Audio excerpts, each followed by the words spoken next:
Le 7e chapitre. Vous voyez que c'est quand même un sujet important de savoir ce que c'est que la construction européenne. Le 7e chapitre, c'est l'indifférence méprisante devant le grand retour de la pauvreté en Europe. Ça, c'est l'évolution du taux de chômage dans les pays du sud de l'Europe depuis 10 ans. Depuis 10 ans, on avait un taux de chômage compris entre 7 et 11%. Il s'agit des taux de chômage officiels. Vous avez ici la Grèce, l'Espagne, le Portugal, la zone euro et le chômage en Italie. Vous voyez que c'était à peu près jusqu'en décembre 2008. Depuis décembre 2008, c'est l'augmentation exponentielle mais extraordinaire du taux de chômage qui ne cesse que de grimper encore. Ici, c'est le taux de chômage de la Grèce qui a atteint 28%. D'après les toutes dernières données, 64% des Grecs de moins de 25 ans sont au chômage. 64% des Grecs de moins de 25 ans sont au chômage. 2/3 des jeunes de moins de 25 ans n'ont pas d'emploi.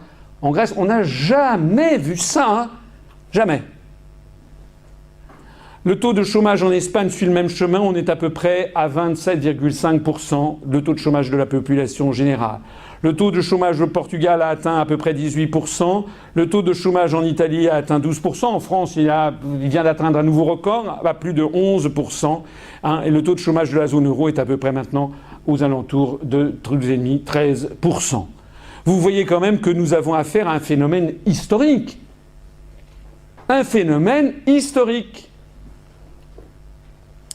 Ça, c'est une saisie d'écran, à titre d'exemple, de ce que l'on voit arriver en Europe. C'était le 27 août 2012, sur le site du journal Le Monde, Unilever se prépare à un retour de la pauvreté en Europe. C'était repris du Financial Times Deutschland, le responsable pour l'Europe de Unilever, qui est donc un géant anglo-néerlandais de l'agroalimentaire et des cosmétiques. Le 27 août 2012, il a dit qu'il fallait désormais appliquer en Europe les méthodes utilisées dans les pays en développement en vendant des minuscules conditionnements pour tenir compte de la montée de la grande pauvreté. Dixit, si un Espagnol ne dépense plus en moyenne que 17 € quand il fait les courses, je ne vais pas lui proposer un paquet de lessive qui coûte la moitié de son budget. En Indonésie, nous vendons des échantillons individuels de shampoing pour 2 à 3 centimes pièce et pourtant nous gagnons de l'argent. On en est là. On en est maintenant à nous donner en exemple ce que font les grands groupes pour essayer de gagner de l'argent dans des pays très pauvres, en Indonésie, au fin fond de Sumatra ou des Moluques. Hein. On voit la pauvreté s'étendre à toute allure en Grèce. Le taux de chômage a atteint, non pas 25%, j'ai pas mis à jour cette planche, mais a atteint de 28%. Le taux de suicide a augmenté de 50% en 2 ans, notamment des personnes âgées qui se retrouvent à la fin de toute une vie, qui n'ont plus de retraite, ou d'un seul coup on leur supprime leur retraite. Si vous allez en Grèce, si vous êtes allé en Grèce il y a 10 ans et que vous y retournez maintenant, vous verrez un pays qui est en train de sombrer dans la clochardisation généralisée.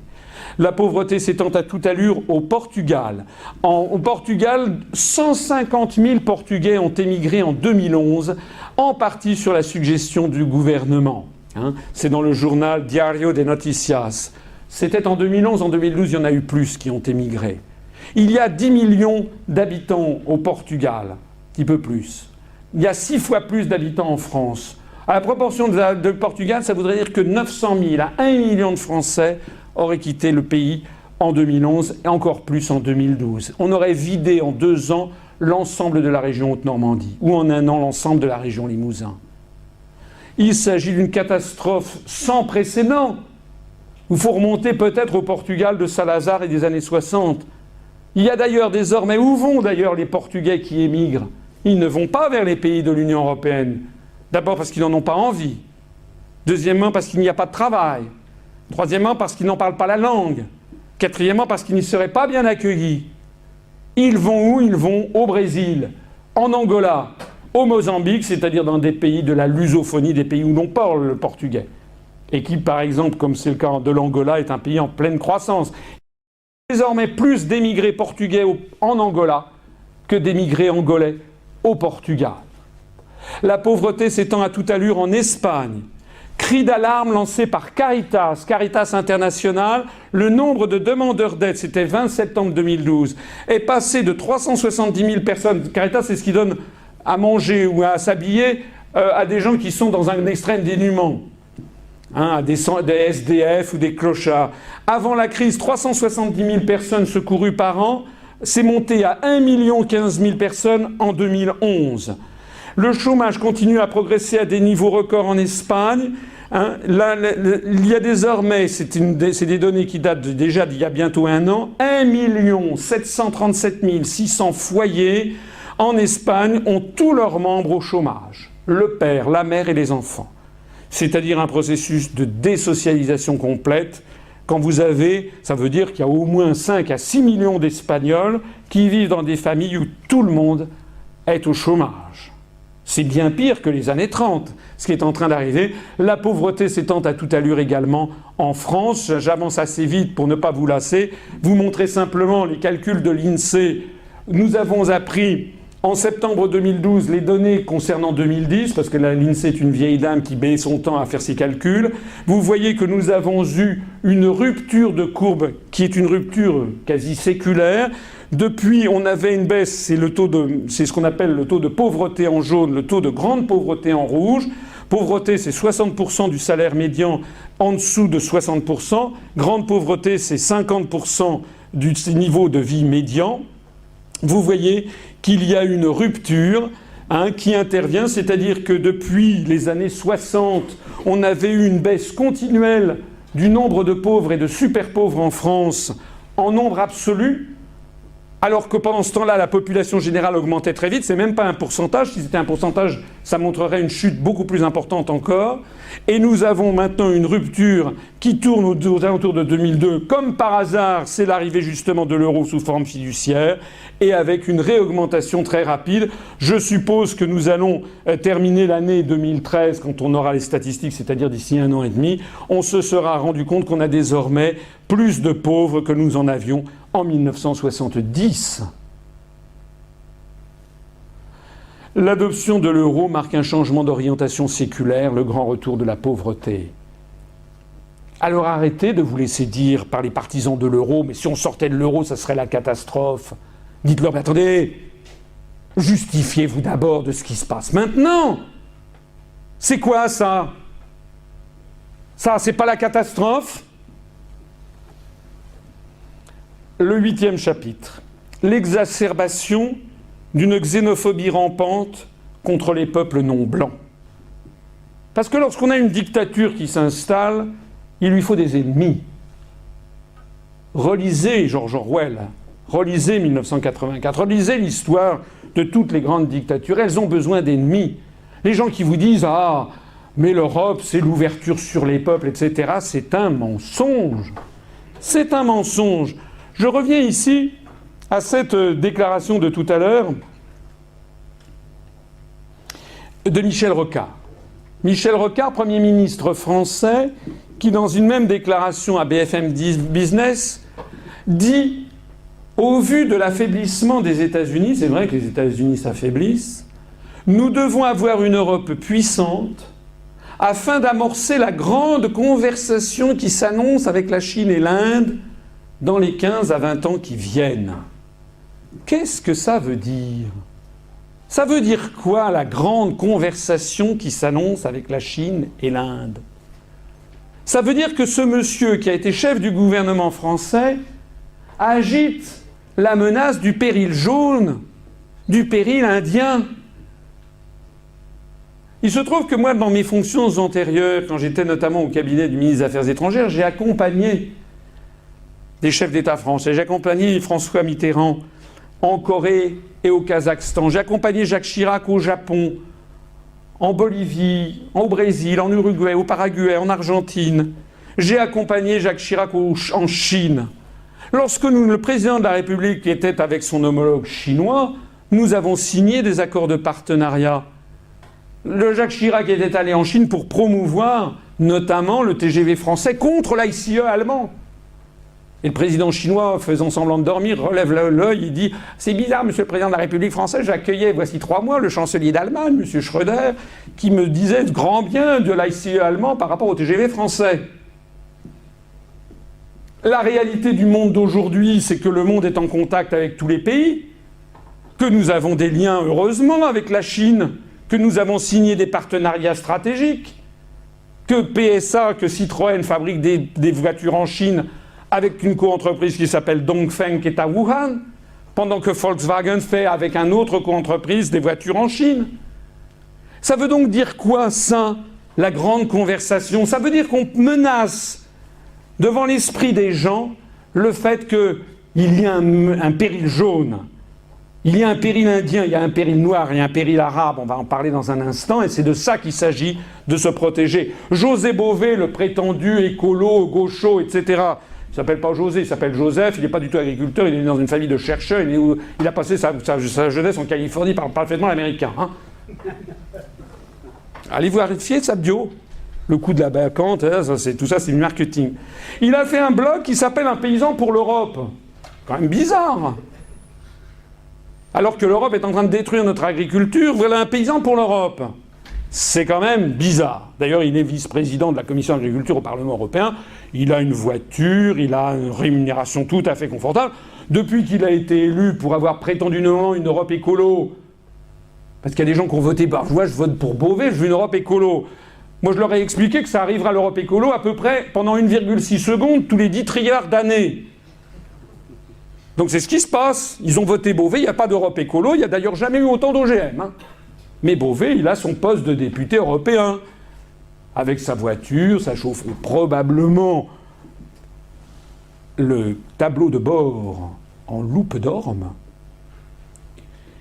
Et en réalité, il ne change rien à rien. En attendant, José Bové, lui, dit « l'Union européenne doit rester ferme face à la Chine ». Et puis pour taper un peu sur tout le monde, M. Wauquiez de l'UMP plaide pour un protectionnisme européen face à la Chine et aux États-Unis. C'est d'ailleurs se foutre du monde, un protectionnisme européen. Comment peut-on avoir un protectionnisme européen lorsque les États ont des opinions totalement divergentes et des intérêts totalement divergents? La France voulait un protectionnisme vis-à-vis des textiles fabriqués en Chine parce que nous avions une industrie textile dans les Vosges et dans le nord de la France.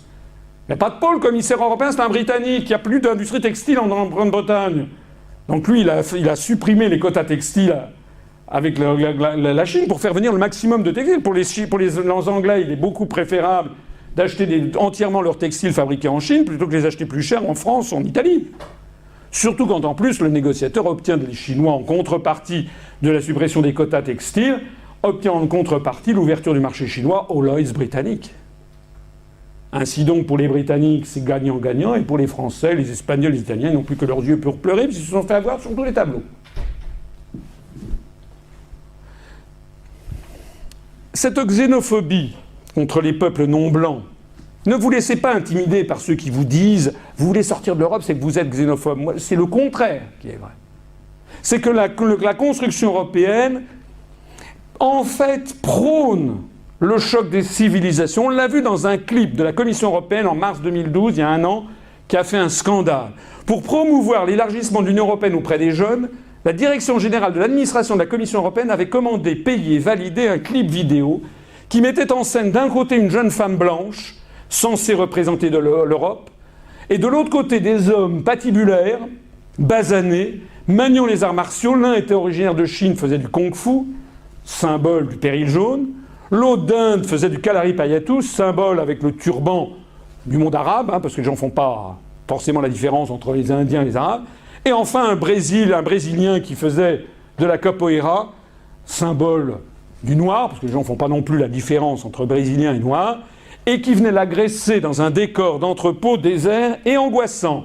Ces agressions étaient censées représenter l'agressivité des BRIC, des puissances économiques émergentes, et finalement tout était bien qui finissait bien. La jeune femme blanche fermait les yeux, se multipliait par 12 pour former un cercle autour des combattants, qui d'un seul coup se transformaient doux comme des agneaux.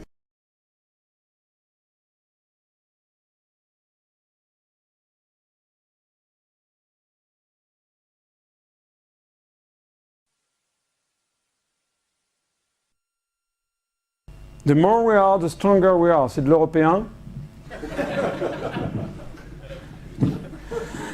The more we are, the stronger we are. C'est de l'européen. C'est dans vous avez vu, c'est dans le cadre d'une publicité sur l'élargissement. D'ailleurs, vous avez peut-être vu à la fin c'est passé un petit peu vite, il y avait des macarons en fonction des pays. On voyait d'ailleurs que la Turquie était déjà entrée dans l'Union européenne, puisque c'est comme vous le savez, si vous suivez mes conférences par ailleurs, l'objectif qui a été décidé par les États-Unis d'Amérique, qui veulent faire correspondre le périmètre de l'OTAN et le périmètre de l'Union européenne. Et donc voilà. Alors tout ceci a mené à des démarches officielles des pays en question, parce que nous avons un clip qui est carrément un clip raciste quand même. Alors du coup, ça a été du rétro-pédalage, et effectivement, la Commission européenne a jugé nécessaire de retirer ce clip, qui avait quand même été conçu tel quel. Alors, c'est d'autant plus scandaleux tout ceci, que c'est fait par ailleurs. On dénonce par ailleurs des situations qui ont été engendrées par l'Union européenne, par ses décisions elles-mêmes. D'où est-ce que vient justement la montée en puissance des BRICS, notamment du Brésil, de l'Inde et de la Chine? Ça vient justement des décisions qui ont été prises par les traités depuis le traité de Maastricht, repris par les traités ultérieurs, notamment l'article 63 actuel du TFUE, sur les capitaux et les paiements. Désormais, en vertu de l'article 63, toutes les restrictions aux mouvements de capitaux entre les États membres et entre les États membres et les pays tiers sont interdites. Toutes les restrictions aux paiements entre les États membres et entre les États membres et les pays tiers sont interdites. Je dis bien les pays tiers. La construction européenne n'a pas supprimé les contrôles de mouvements de capitaux au sein de l'Union européenne. Elle a supprimé les mouvements de capitaux au sein de l'Union européenne, mais aussi avec tous les pays en voie de développement. C'est-à-dire qu'en réalité, ces traités ont donné un feu vert aux entreprises totales pour expatrier leurs usines dans des pays à très bas coût de salaire. C'est de là que viennent les délocalisations. C'est de là que ça vient. Auparavant, il y a 30 ans, en France, on ne parlait pas de délocalisation. Parce que quand une entreprise voulait délocaliser, créer son usine, elle devait d'abord demander l'autorisation de transférer 500 millions, 1 milliard, 2 milliards, 5 milliards de francs. Et elle devait donc aller au ministère français des Finances, à la direction du Trésor, on disait « qu'est-ce que vous voulez ?» Quand on dit contrôle, ne veut pas dire interdiction. Lorsque, par exemple, Peugeot avait voulu créer une usine de fabrication de voitures en Iran, la France avait examiné le dossier, avait donné son feu vert. Parce qu'il s'agissait de fabriquer des usines, des automobiles en Iran, prendre une part de marché sur le marché iranien, au bénéfice d'une entreprise française, et il n'y avait pas de possibilité, puisque nous étions maîtres par ailleurs de nos échanges commerciaux, il suffisait de mettre un quota zéro d'importation de voitures de l'Iran pour être certain que ces voitures fabriquées par Peugeot à très bas coût ne reviendraient pas en France. Donc, d'une part, Peugeot gagnait des parts de marché en Iran, on favorisait le développement de l'Iran, mais on ne mettait pas en cause les salaires, les emplois des ouvriers français fabriquant des Peugeot en France et pour le marché occidental. C'est maintenant ceci qui n'existe plus. C'est-à-dire que désormais, une entreprise, si elle veut se délocaliser en Iran, quoi qu'elle y fasse, ou en Iran, mais aussi au Maroc, ou en Tunisie pour fabriquer des sous-vêtements, en Chine, c'est pas que la France, hein. Zara, par exemple, vous savez, le prêt-à-porter, une des plus grandes fortunes mondiales maintenant, le fondateur de Zara, qui est une entreprise espagnole, a tout délocalisé dans des établissements, comme on l'a vu d'ailleurs très récemment. Vous avez vu ce drame qui est survenu au Bangladesh avec un bâtiment qui s'est effondré. Il y a eu plus de 700 morts parce que dedans, c'était des sweatshops, c'était des usines de textiles. On avait installé des machines qui ont fait vibrer le truc. Il y a eu plus de 700 morts. C'était des gens qui travaillaient pour Benetton, pour travailler pour Zara, etc. Payés en gros 1 euro par jour. Donc destruction des emplois en Espagne, en France, dans tout l'Occident. On fait travailler des gens à des salaires de misère dans des conditions tellement épouvantables qu'il y en a 700 qui sont morts dans l'ensevelissement d'un immeuble. Et le résultat des courses, c'est que Zara, Monsieur Zara, le fondateur de Zara, et puis les gens qui étaient les capitaux, se ramassent des fortunes colossales. C'est de ça qu'il s'agit. Donc ça sert à quoi de dénoncer après les Chinois, les Bangladeshis? Qui est responsable de cette situation? Qui a créé l'origine de la situation? D'ailleurs, je signale, l'article 32, c'est ce qui va de pair, hein, la nécessité de promouvoir les échanges commerciaux entre les États membres, accroître la force compétitive des entreprises, expansion de la consommation dans l'Union. Les articles des traités favorisent la réimportation de ces productions. À aucun moment dans les traités, il n'est précisé qu'il aurait fallu, par exemple, protéger les emplois des salariés en Europe. À aucun moment il n'est précisé qu'il faudrait protéger le savoir-faire industriel des pays européens. La seule chose dont on parle, c'est accroître la force compétitive des entreprises, promouvoir les échanges commerciaux et l'expansion de la consommation. Bah oui, ah oui, maintenant, effectivement, les femmes essentiellement peuvent acheter des petites robes chez Zara. Ça coûte pas très cher. Sauf que bientôt, elles pourront plus se les acheter parce qu'elles n'auront plus d'argent. En clair, le feu vert aux entreprises pour importer des productions faites dans des pays à très bas coût de salaire. Je vous ai donc parlé de ceci. J'en arrive au chapitre 9 qui est l'avant-dernier, la construction artificielle d'un apartheid planétaire et guerrier. Nous sommes là aussi les seuls à dire ce qu'est la construction européenne pour de vrai. Cette construction dont du berceau à la tombe, on vous a dit grand bien. En réalité, il n'y a rien qui ressemble plus à la construction européenne que ça. C'est l'apartheid sud-africain en 1979. La politique d'apartheid avait été lancée en Afrique du Sud par le parti du Congrès en 1948. Il y avait deux types d'apartheid, ce qu'on avait appelé le petty apartheid et le grand apartheid. Petty apartheid, c'était l'apartheid mesquin. Petty, P-E-2-T-Y, en anglais, ça veut dire mesquin. C'est-à-dire les personnes de couleur, les noirs, les métis, etc., avaient droit à aller dans les plages pourries, on les mettait dans des autobus pourris, etc., puis les blancs avaient les accès aux meilleurs endroits. Petit à petit, ce petty apartheid avait été supprimé dans les années 60 et 70, tellement c'était contraire à l'évolution générale des esprits au monde et à des protestations planétaires. Mais en revanche, avait subsisté le grand apartheid. C'était quoi le grand apartheid? C'était que la pensée officielle du gouvernement de Pretoria, de Johannesburg et du Cap, c'était qu'en fait, c'est ce que j'appelle une pensée racialiste. C'était pas forcément raciste, enfin, c'était raciste, mais c'était présenté comme pas exactement raciste, c'est-à-dire qu'il disait qu'en fait, il y avait des races différentes qui devaient avoir des développements séparés. Toute l'hypocrisie était de faire semblant qu'il ne postulait pas une hiérarchie entre ces races. Et donc, l'Afrique du Sud avait été découpée en morceaux, avec des zones réservées aux Blancs, à Cape Town, à Riversdale, Port Elizabeth, Bloemfontein, la capitale de l'État libre d'Orange, vous connaissez l'histoire du trek des bourgs, Pretoria, Johannesburg, et puis quelques zones du côté de Durban.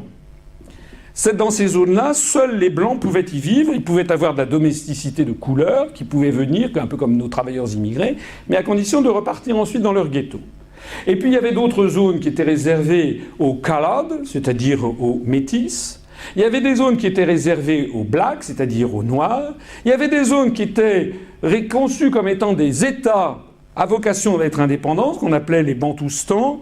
Stan pour État, Bantou parce que c'était les peuples bantous. Il y avait le Botswana, le Transkei, le Ciskei, qui devaient être des États indépendants que aucun autre État au monde ne reconnaissait dans la communauté des États mondiaux, sauf la Rhodésie, qui était l'État juste au nord, qui est devenu le Zimbabwe depuis. Et puis il y avait aussi des États, des zones qui étaient réservées aux Indians, puisque vous savez que sur la côte est de l'Afrique du Sud, il y a des fortes communautés indiennes. D'ailleurs, Gandhi était né en Afrique du Sud, à la fin du 19e siècle, justement d'une famille de marchands indiens. Vous voyez d'ailleurs bien qu'on mélangeait au passage des caractères ethniques et des caractères de type nationaux, puisqu'un indien, ça n'est pas vraiment un caractère ethnique. Ce qu'il est important de comprendre, c'est que cette politique dite d'apartheid n'était pas une innocente description de l'Afrique du Sud comme le prétendaient les dirigeants sud-africains. C'était une politique active, fondée sur la séparation des races et des peuples pour permettre aux Blancs de dominer le pays. Si vous avez compris ce que c'était que l'apartheid, vous avez compris ce que c'est que maintenant la construction européenne et la théorie du monde multipolaire chère aux Américains. Puisque c'est en fait le même état d'esprit anglo-saxon qui se cache derrière. C'est-à-dire qu'il y a un monde, il va y avoir Western Christendom, le monde judéo-chrétien, Amérique du Nord et Europe et Union européenne. C'est ça qui se cache derrière le prochain grand marché transatlantique. Et puis, il y a l'Amérique latine. Pourquoi pas judéo-chrétien? Tout simplement parce qu'ils ne peuvent pas piffer les Yankees. Donc on les met de côté. Vous voyez bien au passage que c'est une théorie qui n'a aucune scientificité. Et puis, il y a les méchants. Les méchants, c'est les Verts. Les méchants, c'est les musulmans. Ça commence à peu près au Sénégal. Il y a le Mali, il y a la Mauritanie. Ça passe par les pays du Maghreb, les pays du Machrek, les pays du Sahel, la péninsule arabique, les Badawiya d'Arabie. Ça concerne... On ne sait pas trop bien où mettre les Turcs, parce que d'un autre côté, les Turcs font partie de l'OTAN, donc c'est des bons musulmans, les Turcs. Bon. Mais il y a les méchants, donc c'est la Syrie, c'est l'Iran, l'Iran c'est très très méchant. Et puis on a les Turcs, les turcophones, le Turkménistan, le Kazakhstan. Et puis on a des Ariens, qui ne sont pas des Arabes, les Iraniens, les Pakistanais. Et puis après on traverse le continent indien, on a les Bengalis. Les Bengalis ne sont ni pas des Ariens, ce sont des musulmans. Et puis après, on continue vers l'Asie du Sud-Est. On a les Malaisiens, les Bhumiputras ou les Pribumi, comme on dit, sur place, c'est-à-dire les fils du sol. Et puis ça va même jusqu'à l'Irian Jaya, c'est-à-dire les Papous de l'île de Papouasie-Nouvelle-Guinée, dont la partie occidentale appartient à l'Indonésie. Donc les Américains, c'est la théorie du choc multipolaire de Samuel Huntington dont je parle. C'est pas une vaticination de ma part. Ça veut dire qu'on a un découpage totalement artificiel de la planète où on met dans le même sac, si j'ose dire, d'abord les peuples uniquement en fonction du critère religieux, comme si c'était le seul critère qui distinguait les populations, alors qu'il y a 1000 critères différents. Il y a l'histoire, la langue, le schéma anthropologique, le rôle de la femme, par exemple. L'islam, on sait très bien que l'islam du Moyen-Orient n'a rien à voir avec l'islam du sous-continent indien, puisqu'il y a le phénomène de la Shakti, vous connaissez peut-être, pour ceux qui connaissent le monde indien, le principe féminin qui prévaut sur toute autre chose. C'est pas pour rien que le sous-continent indien est le pays et la zone du monde où il y a le plus de chefs de gouvernement femmes. Hein, que ce soit au Bangladesh avec la Begum Khalida Zia, que ce soit au Sri Lanka avec Madame Bandaraneke Kumaratunga, qui a été présidente de la République du Sri Lanka, que ce soit en Pakistan, où il y avait eu Madame Bhutto, qui avait été Premier ministre du Pakistan, que ce soit en Inde avec Indira Gandhi. Hein. Donc nous avons ici, ça prouve que ces schémas anthropologiques sont plus puissants que les religions, puisqu'il y a deux pays à domination musulmane, Pakistan, Bangladesh, un pays à domination bouddhiste qui est le Sri Lanka, un pays à domination hindouiste qui est l'Inde, et pourtant tous ces pays se retrouvent avec ce principe de la Shakti. On ne fait pas la différence entre le sunnite, les chiites, les haïdites. Toujours selon ce découpage, il y avait le monde bleu ciel ici, c'est le monde orthodoxe, ils sont assez méchants, un peu moins que les Verts, mais quand même. Il y a le monde chinois, très dangereux. Il y a le monde japonais, bon sympa, parce qu'on a des bases militaires chez eux, donc puis on leur a cassé la figure à 2 reprises en 1945. Il y a le monde indien, en orange, comme si l'Inde n'était pas un pays musulman, alors que l'Inde est le 2e pays musulman de la planète après l'Indonésie, en termes de population. Il y a plus de musulmans en Inde qu'au Pakistan ou qu'en Bangladesh, en tout cas ça se vaut. Et puis enfin, alors là, terra incognita, c'est l'Afrique. Alors là, ceux-là, on ne sait pas très bien quoi en faire, donc on les met tous ensemble. On met des musulmans anglophones comme au Nigeria, des chrétiens francophones comme en Côte d'Ivoire, on met des gens d'origine malaisienne comme les Malgaches, d'origine bantoue comme en Afrique du Sud, on mélange des pays parmi les plus pauvres du monde, comme par exemple, je ne sais pas moi, l'Éthiopie ou le Rwanda, avec des pays qui sont quand même très développés ou assez développés, comme par exemple l'Afrique du Sud. Tout ceci va dans le même sac. Donc tout ceci n'a aucune valeur scientifique. C'est exactement comme l'apartheid, sauf que c'est exactement décrit comme ça dans Le choc des civilisations de Samuel Huntington. Le livre s'écrit en original The Clash of Civilizations and the Remaking of World Order. Le choc des civilisations et la refondation de l'ordre mondial. Comme l'apartheid sud-africain, ce n'est pas une innocente description du monde. Cela se veut une politique active pour refonder l'ordre mondial. Vous avez compris ce qu'était l'apartheid sud-africain, vous comprenez maintenant ce que c'est le choc des civilisations et vous comprenez maintenant ce que c'est que la construction européenne, qui est l'un des éléments de définition de cet apartheid planétaire. Voilà la réalité de la situation. Alors je voudrais attirer votre attention sur l'extrême méfiance que vous devez avoir lorsqu'on vous parle de civilisation. Il se trouve que je suis un amateur d'histoire et un amateur aussi de collection de médailles. Ça s'appelle la phaléristique. Et dans mes médailles, chez moi, j'ai cette médaille à laquelle je tiens beaucoup. Elle n'est pas très grande, elle doit faire à peu près un peu moins de 5 cm de diamètre. Elle a été frappée en 1854 à l'occasion d'une alliance. L'alliance, je veux le montrer un petit peu plus clairement, c'est en 1854, sous le règne de Napoléon III et celui de la reine Victoria d'Angleterre, la France et la Grande-Bretagne s'unirent pour assurer la paix du monde. Voilà ce qui est écrit au revers de cette médaille. Les puissances européennes en 1854 prétendaient faire la guerre pour assurer la paix du monde parce que c'est d'une guerre qu'il s'agit. À la limite, on pourrait écrire presque la même chose. En 2012, sous le règne de Sarkozy Ier et celui de la reine Élisabeth II, la France et la Grande-Bretagne s'unirent pour assurer la paix en Libye. C'est exactement la même chose. Mais le plus drôle, c'est l'avers de la médaille. Cet avers est extraordinaire. Il faudrait peut-être légèrement éteindre là pour le coup, pour que vous voyez mieux ce qui... voilà. Sur cette... excusez-moi. Voilà. Sur cet avers, vous voyez donc 3 personnalités. Au centre, vous avez Napoléon III, avec marqué catholicisme. À côté, à gauche, à sa droite, à la droite de l'empereur des Français, il la tient par la main, vous avez la reine Victoria, il y a marqué protestantisme. Et à droite, il est à gauche de Napoléon III, il le tient par la main, c'est le sultan Abdulmecid Ier, il y a marqué islamisme.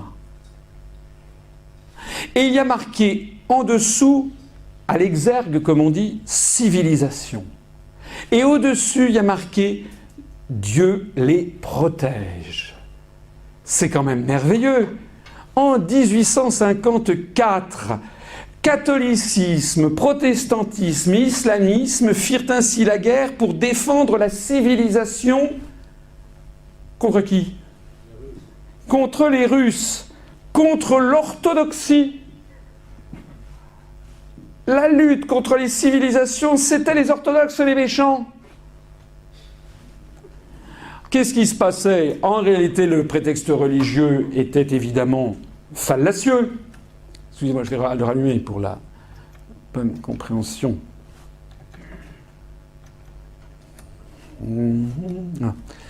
En réalité, le prétexte religieux était fallacieux. La véritable raison du conflit était que la Turquie était très faible, que les Français, les Anglais craignaient de voir la Russie du temps de tsar Nicolas Ier, qui avait libéré la Moldavie, la Valachie, c'est-à-dire ce qu'allait devenir la Roumanie actuelle, qui a foncé vers la zone nord des Balkans, c'est-à-dire la partie nord de l'actuelle Bulgarie, qui avait comme objectif de libérer les détroits, de conquérir Constantinople, de rendre Sainte-Sophie à la religion orthodoxe. Sauf que les Anglais ne le voyaient pas du tout de cette manière, puisqu'eux avaient pris pied à Chypre, et donc entendaient avoir la maîtrise du commerce en Méditerranée orientale. Quant aux Français, d'abord, Napoléon III vouait une admiration sans borne à la reine Victoria, un peu comme Sarkozy vouait une admiration sans borne à George Bush.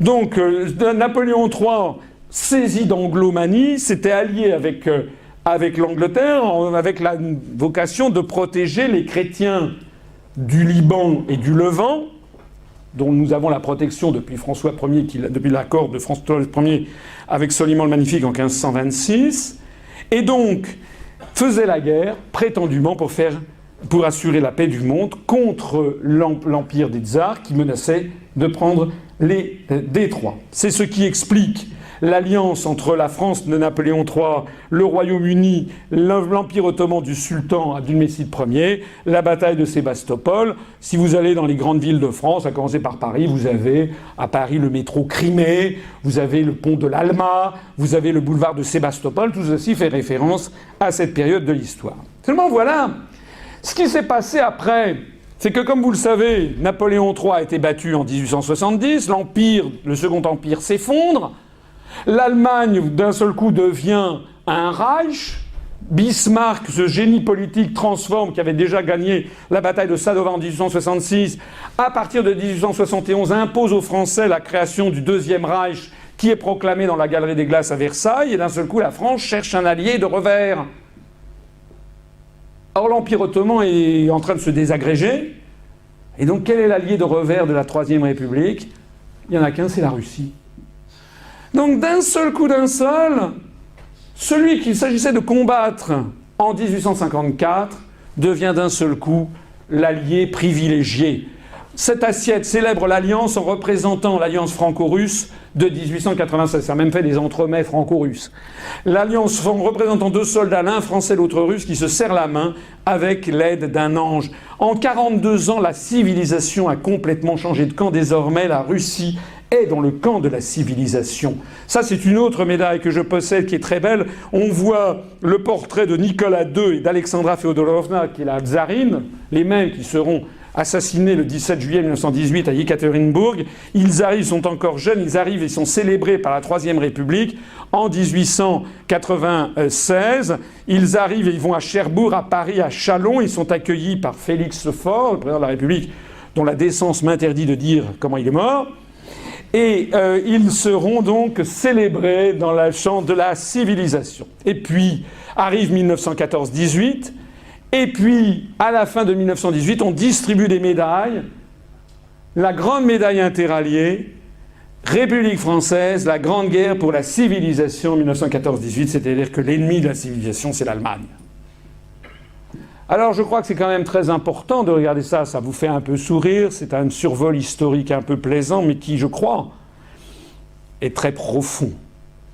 Ce que ça veut dire, c'est que les Français, pas seulement les Français, mais les Français en particulier, puisque ça, les exemples que je donne nous concernent directement, doivent refuser mordicus tout concept de guerre des civilisations qui a hélas prouvé sa fausseté et sa dangerosité tout au long de notre histoire. La guerre des civilisations, c'est la rhétorique classique de mise en condition de l'opinion pour donner un caractère légitime à des guerres d'agression dont les vraies raisons sont géopolitiques, économiques et commerciales. C'est aujourd'hui le cas. Quand on dit de défendre la civilisation, quand on menace le terrorisme islamiste, qu'est-ce qui se passe concrètement? Il se passe concrètement des guerres néocoloniales illégales qui vont faire 1 million de morts en Irak, etc., d'appropriation des matières premières en Irak, en Libye, et c'est de ça qu'il s'agit. Et de grands travaux pour Halliburton. C'est de ça qu'il s'agit. De nos jours, c'est le complément idéologique de la construction européenne qui vise à faire coïncider le périmètre de l'OTAN et des États-Unis plus de l'Union européenne, périmètre rebaptisé communauté internationale dans tous les médias de ce bloc. Ça fait partie du mélange, du discours de la novlangue d'aujourd'hui, hein, communauté internationale. Quand vous êtes à la radio, je ne sais pas ce qu'il en est en Belgique, mais en France, la communauté internationale est très préoccupée par la situation des droits de l'homme en Chine. Tiens, la Chine, 22% de l'humanité n'est pas dans la communauté internationale. La communauté internationale s'inquiète de la décision prise par la présidente argentine de renationaliser une entreprise espagnole. Tiens, l'Argentine n'est pas non plus dans la communauté internationale. La communauté internationale demande la libération des Pussy Riot injustement emprisonnés en Russie. Oh, la Russie n'est pas dans la communauté internationale non plus.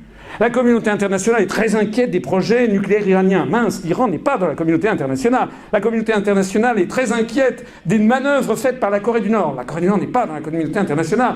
La communauté internationale s'inquiète des dérives qui ont pu être commises dans tel ou tel pays du sud de l'Afrique, etc. C'est qui est dans la communauté internationale, en définitive? Alors, ceux qui sont dans la communauté internationale, ce sont les États-Unis d'Amérique et l'Union européenne. Point.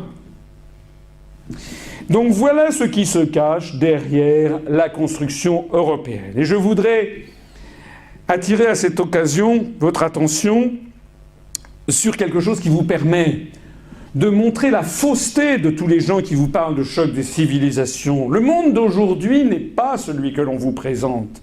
Vous devez refuser la construction européenne parce que ça n'est pas l'aimable construction porteuse de paix que l'on vous présente depuis que vous êtes né, c'est tout le contraire qui est vrai. C'est une construction qui partage les torchons et les serviettes. C'est une construction qui postule que les Français, par exemple, devraient fusionner avec les Lettons, les Lituaniens, les Estoniens, les Slovaques, les Finlandais, les Chypriotes. Je n'ai rien contre ces peuples, mais il se trouve que les Français ne les connaissent pratiquement pas. Il y a, je crois, de mémoire, quelque chose comme 800 Finlandais qui sont inscrits au consulat de Finlande en France, résidant en France. Nous avons 5 à 6 millions de Français d'origine maghrébine. C'est tout. Il n'y a pas besoin de discuter. Nos liens nous poussent, la France, beaucoup plus vers les pays du Sud que vers des pays de l'Union européenne. Et dire le contraire, c'est imposer un raisonnement qui est contraire à la réalité des faits et qui a comme arrière-pensée l'idée de bâtir un choc des civilisations qui est celui que je vous ai montré. Alors il y a quelque chose qui me permet de prouver ce raisonnement, ce sont les affinités réelles entre les peuples telles qu'on peut le mesurer d'après Facebook. J'ai trouvé un logiciel formidable qui permet de voir, alors ça n'est qu'un élément parmi d'autres, mais il est original et il a le mérite de s'intéresser à un moyen de communication très contemporain qui sont les liens d'amitié Facebook. Vous savez que Facebook, c'est essentiellement des gens de moins de 35 ou 40 ans. Donc c'est quelque chose d'avenir. Nous avons ici des cartes qui représentent en fonction du diamètre l'importance du nombre de liens d'amitié. Ça se chiffre par ailleurs en dizaines de milliers, centaines de milliers, parfois millions. L'importance des liens d'amitié entre les peuples du monde. Les affinités réelles du peuple français, telles qu'on le voit d'après ces statistiques, en 1, c'est avec les Belges wallons. Je ne suis pas là pour vous cirer les pompes, mais c'est la vérité. En 1, c'est la Belgique, avec lequel il y a le plus de liens Facebook. Et puis en 2, c'est le Maroc et les Marocains. Et puis en 3, ce sont les Tunisiens. Et puis en 4, ce sont les Algériens. Et en 5, ce sont les Suisses romans. Ça ne veut pas dire que nous n'avons pas des liens avec des Canadiens, des Mexicains, avec des Vénézuéliens, avec Madagascar, la Réunion, etc., avec l'île Maurice, mais ça veut dire que, en termes de volume, voilà quels sont les premiers liens des Français, les liens d'amitié. Ben, c'est normal, ça correspond à la composition linguistique de notre pays et également à la composition avec les immigrations, avec les liens familiaux, les liens touristiques, les liens commerciaux qui existent. Et ce qui existe pour la France, donc qui montre que les Français n'ont que de faibles liens avec tous les peuples de l'Union européenne à l'exception des Belges, les liens avec les pays du Maghreb sont beaucoup plus forts. Mais nous avons maintenant, si on regarde pour l'Allemagne, les affinités du peuple allemand, c'est en 1 les Autrichiens. Il y a même un type qui s'appelait Adolphe en 1938 qui pensait que c'était le même peuple. En 2, les Suisses alémaniques. En 3, les Turcs. Ben oui, parce qu'il y a une très forte communauté turcophone et d'origine turque en Allemagne. En 4, les Néerlandais, parce qu'il y a une proximité de l'Allemagne et des Pays-Bas. Et en 5, les Serbes. Voilà la réalité de la situation. Les liens des Allemands avec la France, on nous bassine avec l'amitié franco-allemande, c'est une plaisanterie de garçon de bain. Je ne dis pas ça par anti-germanisme, pas du tout. Je dis simplement, ce sont les réalités que je vous montre. Les Allemands n'ont que de très faibles liens avec les Français, beaucoup plus faibles que les liens avec les Turcs. Les liens que les Allemands ont avec les Français sont de même ordre que ceux qu'ils ont avec les Australiens. Les affinités du peuple britannique, telles que ça ressort par les liens d'amitié Facebook, en 1, les Irlandais, en 2, les Australiens, en 3, les Nigérians, en 4, les Sud-Africains, en 5, les Néo-Zélandais.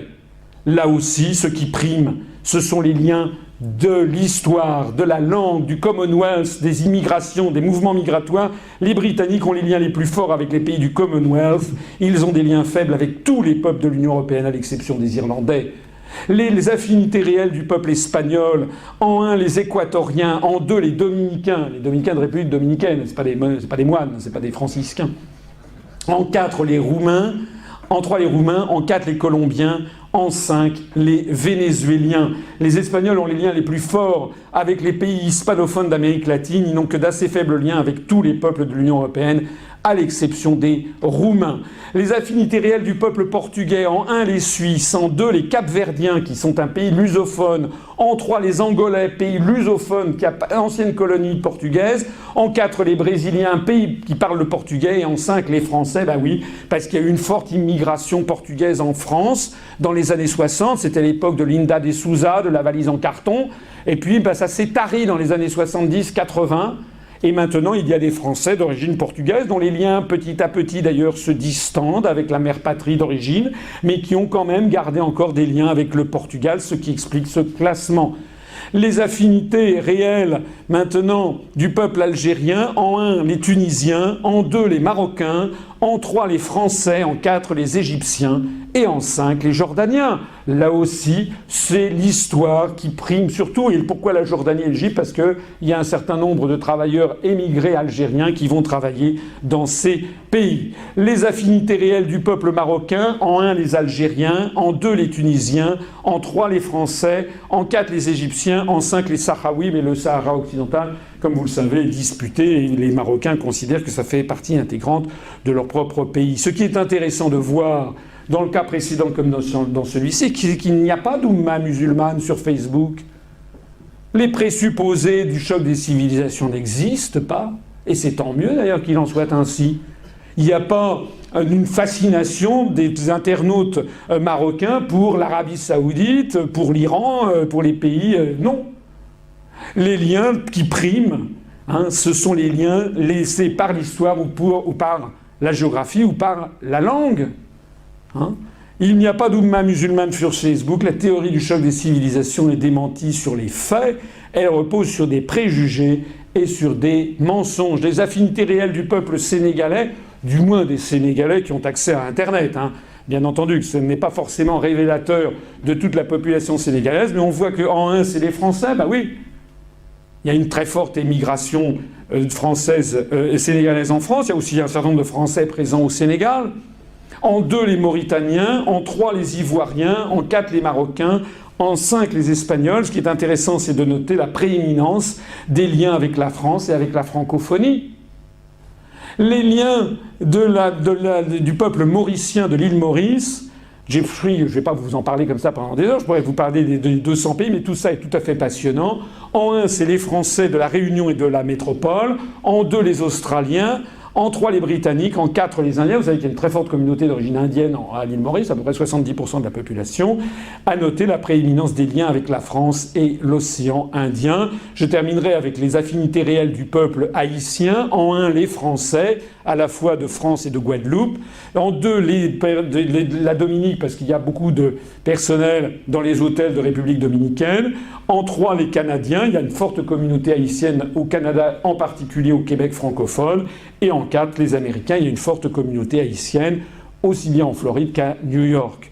Voilà la réalité. Il a noté la prééminence des liens avec la France et l'environnement régional. Nous voici arrivés à la fin de cette conférence, dont ma conclusion, ce sera un proverbe français qui dit « Qui veut faire l'ange, fait la bête ». Oui, parce que, évidemment, moi, quand j'étais jeune, quand j'étais étudiant, la première fois que j'ai eu le droit de vote, j'ai voté pour la liste de Madame Simone Veil de l'UDF. Je voulais être le plus européiste qui soit, parce que, finalement, je faisais ce qu'on m'avait enseigné. Et comme je suis comme tout le monde, c'est-à-dire que je suis pour la paix, et que je suis pour l'entente avec les peuples et les civilisations, comme j'aime beaucoup voyager, je trouvais que c'était très bien. Sauf qu'en réalité, j'ai petit à petit découvert ce qui se cachait derrière tout ce projet. C'est un projet qui porte en lui la guerre et qui porte en lui la xénophobie, contrairement à ce que l'on nous assure, qui porte en lui la pensée impériale. Voici par exemple European Air Group. Improve capability through interoperability. Vous voyez que c'est écrit en européen. Donc, c'est quoi les symboles? Ça, c'était le vendredi 15 juillet 2011, la réunion annuelle du groupe de travail. Ce sont les embryons de l'armée européenne que l'on veut nous promouvoir. Où sont passés les symboles de la République française? On a le retour de l'aigle impérial. Je renvoie ceux que ça intéresse à ma conférence sur l'histoire de France et sur la symbolique, les symboliques des aigles et la symbolique de la République. Est-ce que vous croyez que c'est quelque chose qui est sain, cette espèce d'aigle qui domine la planète? Est-ce que vous croyez qu'il est sain de voir ces personnalités qui singent à s'y méprendre, les militaires américains, parce que c'est de ça qu'il s'agit, avec la même couleur bleu pétrole des uniformes, le même côté veterans, le même côté patriotique, mais un patriotique qu'un nationalisme européen. Les mêmes qui vous disent, quoi, vous voulez sortir de l'Europe, vous êtes un nationaliste, mais eux portent toujours plus haut le nationalisme européen. Voilà la réunion, par exemple, à Rome, de toute cette armada. Une armada, la question que l'on est en train de se poser, c'est qu'est-ce qui est en train de devenir l'armée du peuple de la République française, l'armée des conscrits, le principe républicain d'une armée du peuple. Une armée du peuple, vous savez ce que c'est qu'une armée faite du peuple? C'est une armée qui ne tire pas sur le peuple, parce qu'elle est faite avec les enfants du peuple. Tandis que progressivement, dans toute l'Union européenne, on nous a expliqué qu'il fallait en finir avec les armées de conscrits, que maintenant la guerre est quelque chose de beaucoup plus complexe, et qu'il fallait donc avoir des armées faites d'experts, tellement d'experts d'ailleurs que l'on apprend ces jours-ci qu'en Grèce, semble-t-il, il y a des accords qui ont été passés avec des sociétés américaines, qui sont des sociétés de mercenaires pour éventuellement aller lutter contre les manifestants grecs, parce qu'on n'est pas tout à fait sûr de l'armée grecque. C'est de ça qu'il s'agit désormais. Les armées sont de plus en plus coupées des peuples et utilisées de façon agressive. On a toute une rhétorique sur ce drapeau qui est le drapeau de la Sainte Vierge, qui devient désormais un drapeau agressif. On voit, par exemple, l'Eurocorps se développer avec cette symbolique. Je me suis dit, tiens, c'est quoi l'Eurocorps? Vous savez, c'est l'embryon d'une armée de terre. C'est quand même bizarre, c'est quoi ça? On dirait l'épée de Lancelot, vous savez, ou de qu'est-ce que c'est que ça? Ça me dit, mais ça me rappelle quelque chose. Oh, j'ai pas eu trop de mal à trouver ce que ça me rappelait. Oui, c'est le mythe de Lohengrin, de Parsifal, c'est le mythe du chevalier teutonique, c'est le mythe du monde blanc qui a besoin de l'arme blanche pour lutter contre l'arme blanche et la chrétienté. C'est de ça qu'il s'agit, ce drapeau avec les 12 étoiles d'or. Où est passée l'armée de la République française? Cette photo a fait le tour du monde. Une photo qui a été prise en Afghanistan avec des soldats américains de l'ISAF à laquelle sont mêlés des armées de l'Europe, notamment des soldats français, qui ont posé ouvertement avec un drapeau SS, et trouvant ça rigolo, trouvant ça malin.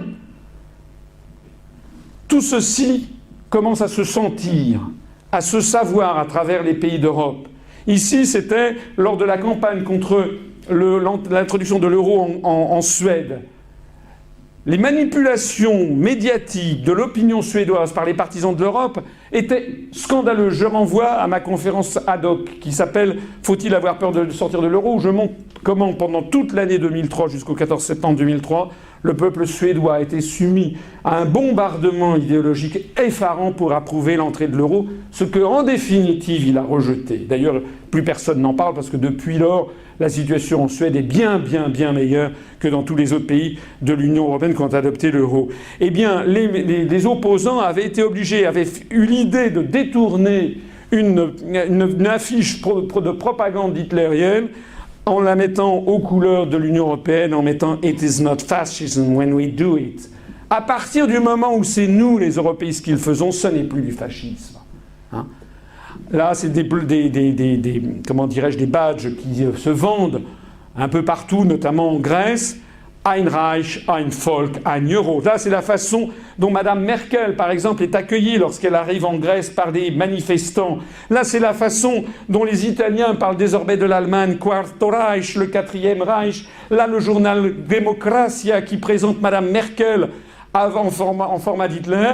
Est-ce que tout ceci ne vous rappelle pas ce que je vous ai montré tout à l'heure sur Walter Hallstein? C'est ça qui est atroce dans l'histoire, c'est qu'elle ne se répète jamais mais elle bégaye tout le temps. Elle se représente toujours sous d'autres formes. Et quand je dis ça, loin de moi l'idée de tenir des propos anti-germaniques, puisque en réalité les Allemands veulent sortir de l'euro, ce sont les Américains qui les en empêchent. Je vous renvoie à une autre conférence sur la question, j'en parlerai demain à Lille, dans la tragédie de l'euro.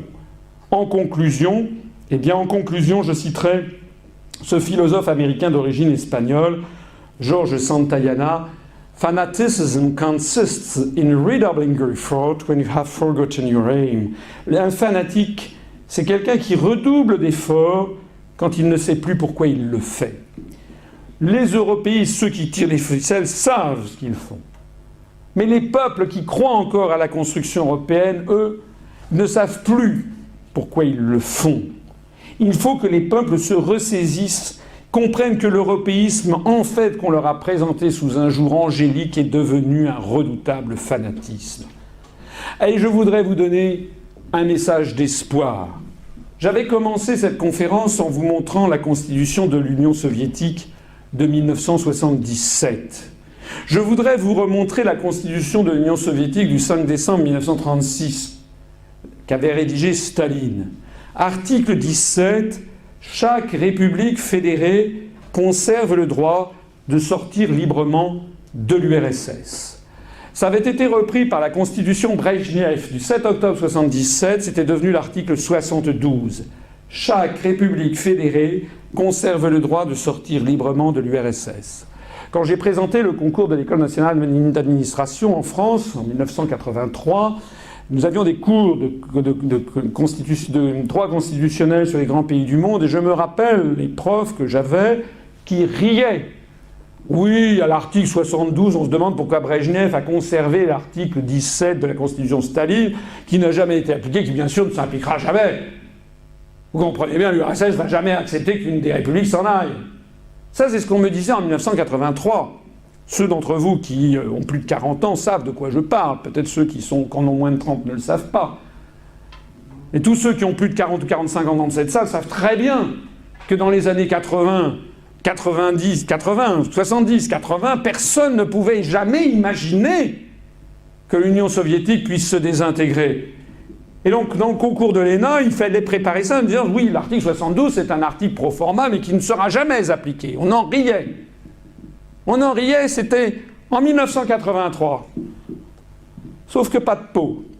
Le 11 mars 1990, 7 ans après, la République socialiste soviétique de Lituanie proclama son indépendance de l'Union soviétique en application de l'article 72 de la Constitution de l'URSS.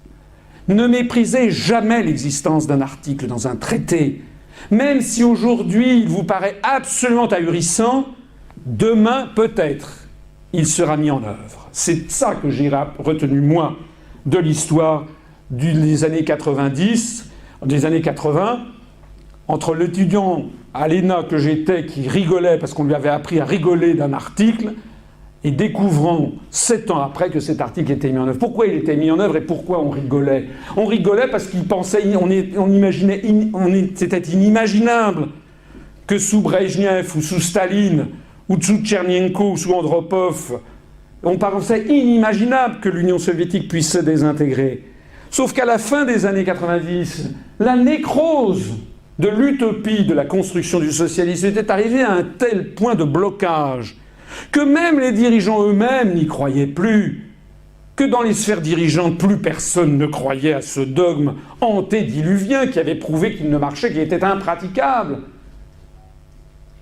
Mais c'est exactement ce qui est en train de se produire, non pas avec la construction du socialisme, mais avec la construction européenne.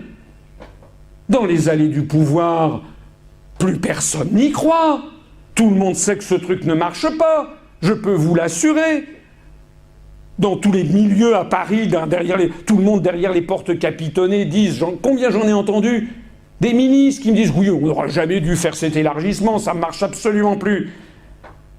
Ils disent ça il y a 1 an, il y a 2 ans, sauf qu'est-ce qui se passe? Eh bien, on va faire un nouvel élargissement avec l'entrée de la Croatie. Ça veut dire qu'ils ne sont même pas capables de tirer les conclusions du propre diagnostic qu'ils posent. Et pourquoi? Parce qu'ils n'ont plus les manettes. Parce que ce ne sont plus les dirigeants nationaux qui décident. de cette machine qui est devenue folle. Donc nous allons lentement, sûrement, inexorablement vers une fin qui ressemble à la fin de la construction du socialisme. Que faire? Eh bien, on vient d'avoir la solution. Il y a un article dans les traités, c'est pas l'article 72 de la Constitution Brejnev, c'est l'article 50 du TUE, du traité de l'Union européenne. Tout État membre peut décider, conformément à ses règles constitutionnelles, de se retirer de l'Union.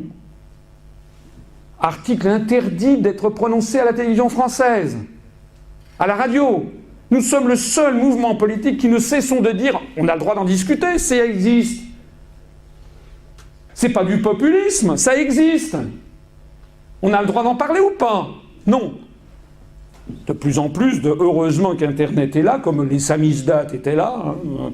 Heureusement qu'Internet est là pour enforcer progressivement la maîtrise des médias à relâcher sa pression. L'alinéa 2 de cet article 50 précise que l'État membre qui décide de se retirer notifie son intention au Conseil européen. À la lumière des orientations du Conseil, l'Union négocie et conclut avec cet État un accord fixant les modalités de son retrait. En d'autres termes, cet accord prévoit, très sagement, une obligation d'information de ses partenaires et ensuite une obligation de bâtir un accord de négociation de retrait pour que ça se passe le mieux du monde, en pays civilisé. Et les autres pays ne peuvent pas s'y opposer puisqu'ils ont tous ratifié ce traité, donc ils sont tous tombés d'accord sur cette clause de sortie, ce qui nous distingue. Je l'ai dit tout à l'heure quand je parlais du chapitre sur le viol du droit, nous sommes respectueux du droit, même de celui que nous n'avons pas voulu. Puisqu'il y a un article et qui prévoit la sortie, nous devons respecter cet article parce que personne ne pourra nous le reprocher. Ceux qui vous disent « la France n'a qu'à désobéir au traité, la France n'a qu'à faire un bras d'honneur, nous on est pour l'Europe mais on va désobéir au traité », c'est ce que dit le Front de gauche, je me moque de vous. Comment est-ce que vous pouvez aller dans un dîner en ville, mettre les pieds sur la table et lâcher des flatulences en espérant que vous allez rester avec les convives? Nous disons tout simplement, nous voulons être en bon terme avec les autres et nous allons nous comporter comme il se doit. Alors certains me disent « mais oui, mais les autres vont vous mettre des bâtons dans les roues ». Et je dis « mais non, pourquoi les autres voudraient nous mettre des bâtons dans les roues ?» Lorsque le Royaume-Uni, les Britanniques ont dit récemment qu'ils vont faire un référendum sur la sortie de l'Union européenne, qu'est-ce qu'on n'a pas entendu en France? Les plus européistes étaient là à défiler à la télé, oh, qu'ils s'en aillent, on a ras-le-bol. Les mêmes qui disent qu'ils sont pour l'Europe nous disent c'est formidable s'ils pouvaient partir au plus vite. Mais lorsque les Français auront dit qu'ils veulent sortir de l'Europe, vous savez ce que diront les autres pays? On va faire comme eux. Eh oui. Et d'ailleurs, au passage, même si l'on voulait nous mettre des bâtons dans les roues, je signale qu'il y a l'alinéa 3. Les traités cessent d'être applicables à l'État concerné à partir de la date d'entrée en vigueur de l'accord de retrait, ou sinon, à défaut, 2 ans après la notification.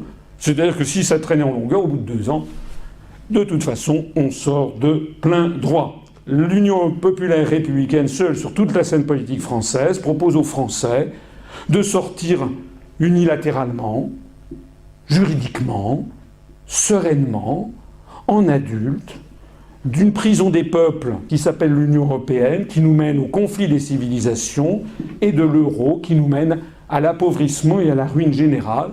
Tout ça par la mise en œuvre de l'article 50 du traité de l'Union européenne. Je vous remercie de votre attention.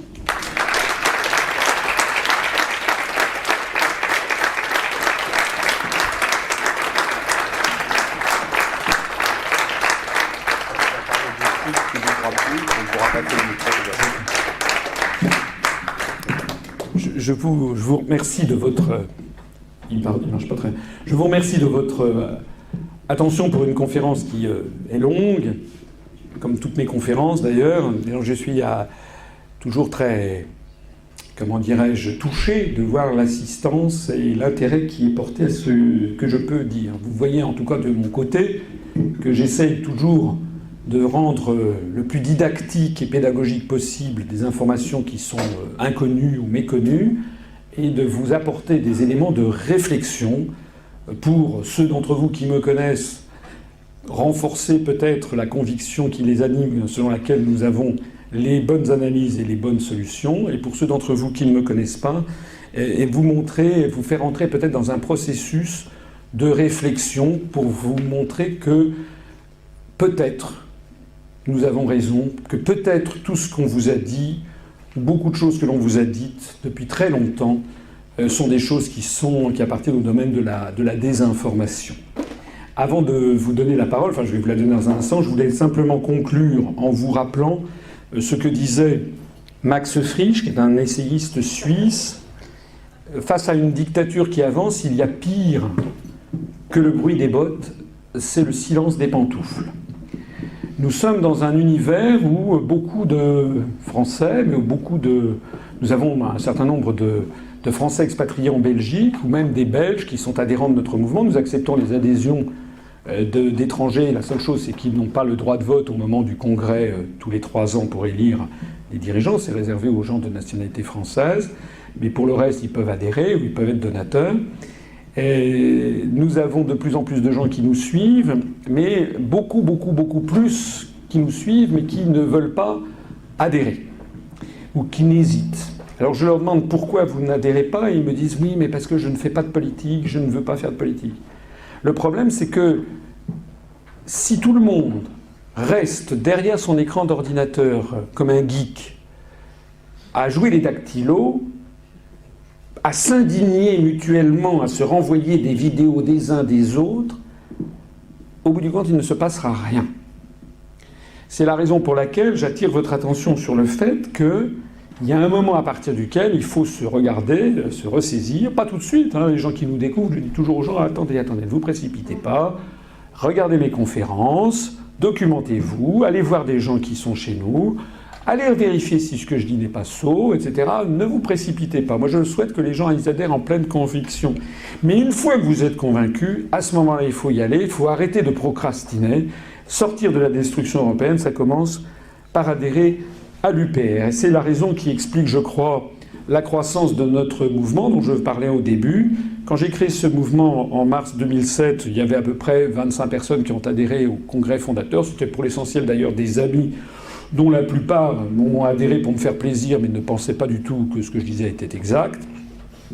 On a encore à peu près 5 personnes qui ont adhéré le premier jour et qui sont encore dans le mouvement.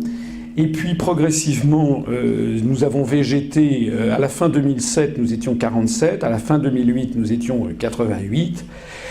À la fin 2009, il y avait des gens qui étaient partis entre-temps. À la fin 2009, on était 158. On était donc un groupuscule, en fait. C'était tout petit, ça ne marchait pas.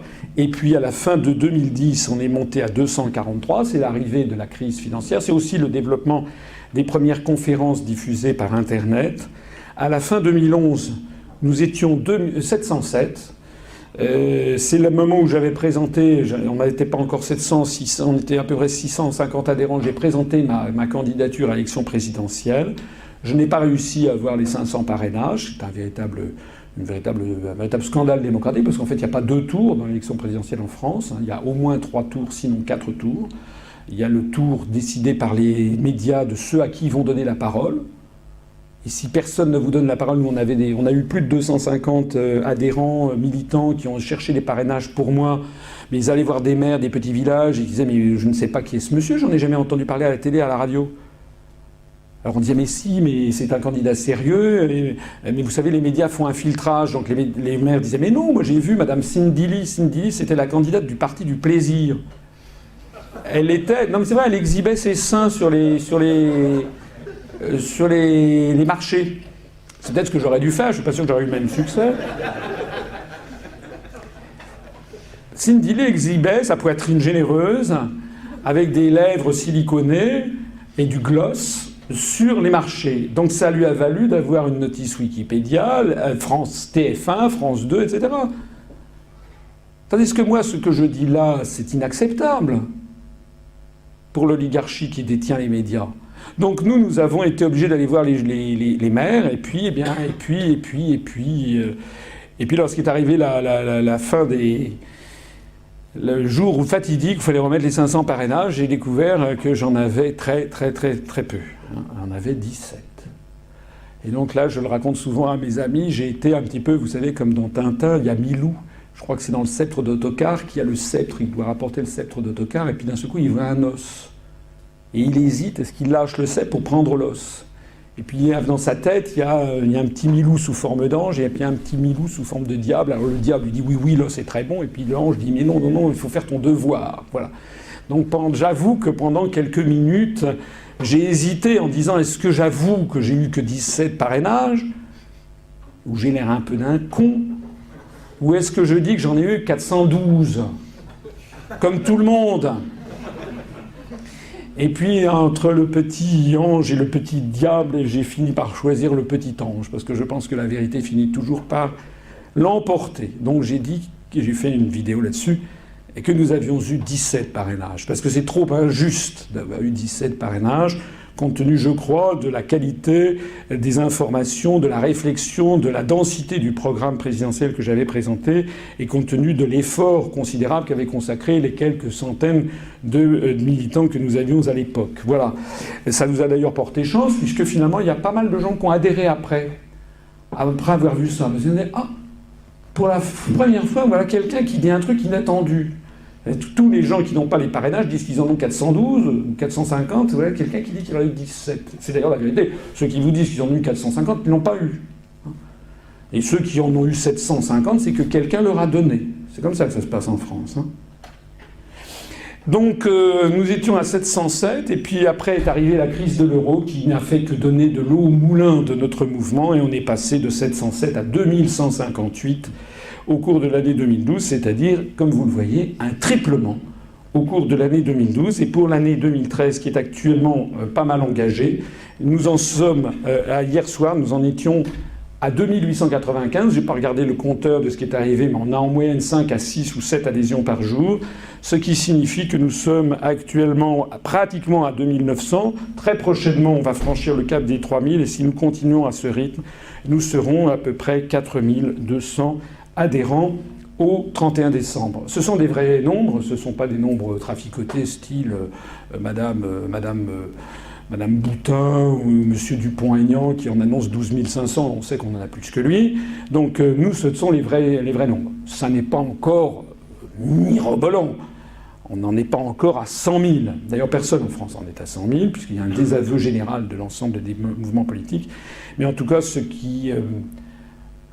que j'ai plaisir à annoncer, ce qui nous honore à tous les adhérents de l'UPR, c'est que nous sommes en train de réaliser quelque chose qui n'a jamais été fait en France, c'est-à-dire l'apparition d'un vrai mouvement politique puissant et qui est en plein développement, qui commence à inquiéter depuis maintenant un certain nombre de mois d'ailleurs l'ensemble des médias et des autres partis politiques. Il y a une omerta qui est sur nous, mais la grande majorité des journalistes français sont abonnés Twitter ou nous viennent consulter notre site très très régulièrement, nous suivent très précisément, et nous sommes désormais donc sur une tendance exponentielle dont on peut espérer qu'à la fin 2014, on aura sans doute atteint les 10 000.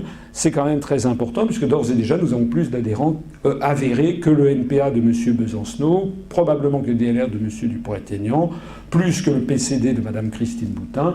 Tout ceci sans jamais avoir été passé sur une des très grandes télévisions, une des très grandes radios nationales. Voilà ce que je voulais vous dire, pour vous montrer que ce qui est déjà d'ores et déjà acquis, c'est que nous sommes en train, je le pense profondément, de réhabiliter la politique en France, du moins une certaine forme de politique, c'est-à-dire de réintroduire dans le débat politique de la profondeur, de la vérité, de l'honnêteté intellectuelle, du vrai débat politique. Nous refusons, moi je refuse les coups médiatiques, les trucs, les machins, c'est du Dupont-Aignan qui va aller offrir une paire de lunettes à Hollande, on fait des conneries, quoi. Tout ça, c'est... Non, nous on dit toujours la même chose, on fait des analyses de fond, on dit les choses telles qu'elles sont, nous sommes le seul mouvement politique à décrypter ce que je viens de faire devant vous, il n'y en a pas un seul en France qui le fait, qui décrypte le rôle des États-Unis d'Amérique, qui décrypte l'origine de la construction européenne, qui décrypte que la construction européenne s'inscrit dans un choc des civilisations, qui décrypte tout ceci pour ses auditoires. Et la grande récompense que nous avons, c'est que nous sommes de plus en plus suivis. Voilà.